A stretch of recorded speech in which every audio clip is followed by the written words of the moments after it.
You know that parent who See drops you their kid off later. at practice, waves goodbye, sits in the car reading, and the second something goes wrong, they are out of that car in approximately 4 seconds flat?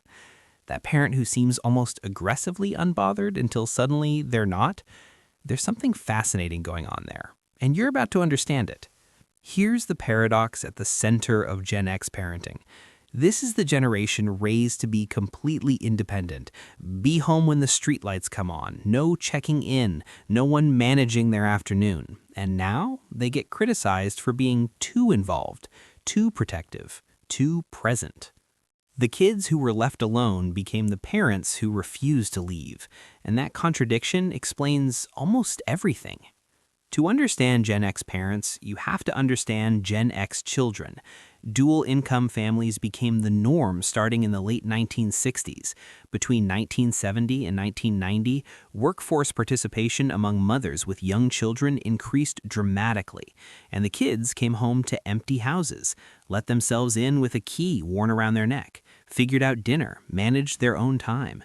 They became what researchers started calling latchkey kids, millions of them.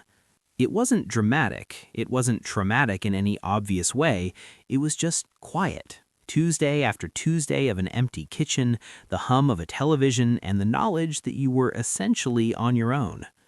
Research has described Gen X as among the least parented generations in recent American history. What grows in that environment is a specific set of traits: strong self-reliance, independent problem-solving, emotional self-sufficiency that can look from the outside like detachment. But here's what nobody talks about. That independence and a quiet background hum of loneliness developed together. The self-reliance was real, and so was the part that learned not to need too much, because needing too much didn't get you anywhere. Both things were true, and that matters because those kids grew up and had children of their own. Ask a Gen X parent about their childhood, and most will tell you they are consciously parenting differently, not by accident, as a deliberate correction. They know what they missed, they can name it. This is where a recognizable pattern emerges. Some call it the stealth fighter parent. That name is perfect. Most of the time, Gen X parents are genuinely hands-off. Let the kid figure it out, let them fall, let them be bored. But the moment the stakes are real, something shifts, fast. The calm exterior disappears, and what's underneath is intensely, almost ferociously protective. Not because they overreact, but because somewhere in them is a kid who remembers what it felt like when no one showed up, and they are not going to let that happen to their child. Usually invisible, devastating when activated. Here's where it gets emotionally complicated. A lot of Gen X parents swore they weren't going to be that parent. Then they actually had children. The past came back, in small moments. A child looking small and overwhelmed, those old memories surfaced, and parenting became partly a corrective emotional experience, an attempt to be the adult they needed and didn't have. Psychologists frame it this way: we're all parenting in response to how we were parented. The goal becomes not just raising a child, but completing something that felt unfinished in ourselves. Developmental psychologist Diana Baumrind identified two key dimensions of parenting: responsiveness, meaning warmth, and demandingness, meaning structure. From those, she mapped three styles: authoritarian, permissive, and authoritative.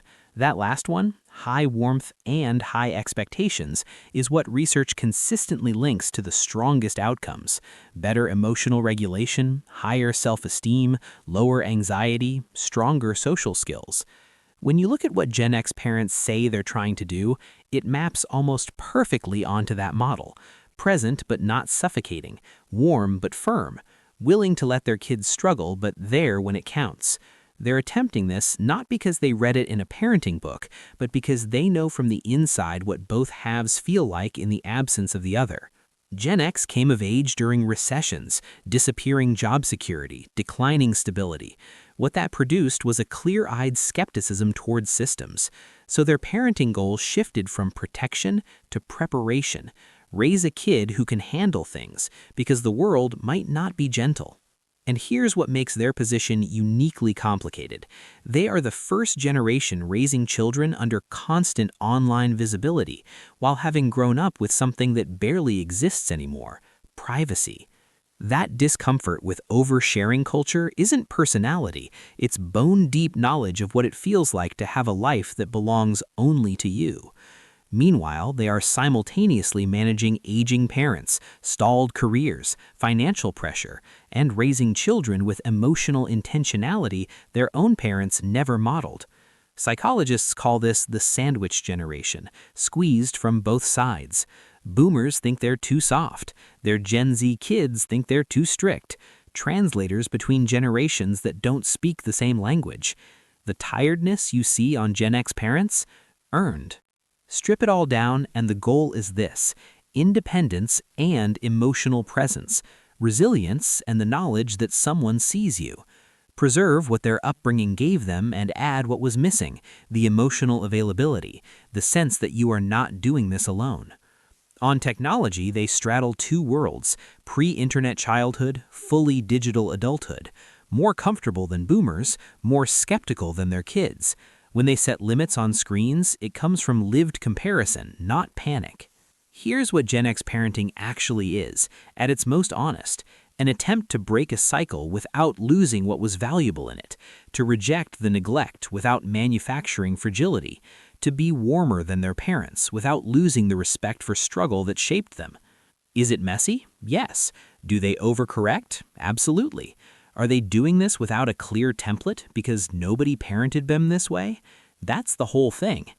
The complexity isn't a failure. The complexity is Gen X, a generation that learned to be strong in solitude, now trying to figure out how to be strong together, with their children, for their children, sometimes because of their children. And if that sounds like something you're living or something you were raised inside of, I hope this helped you feel a little more understood. If this video hit home for you, please like the video. It genuinely helps this channel keep going. And if you want to support these deep dives, hit that subscribe button to become a channel member. I would genuinely appreciate it.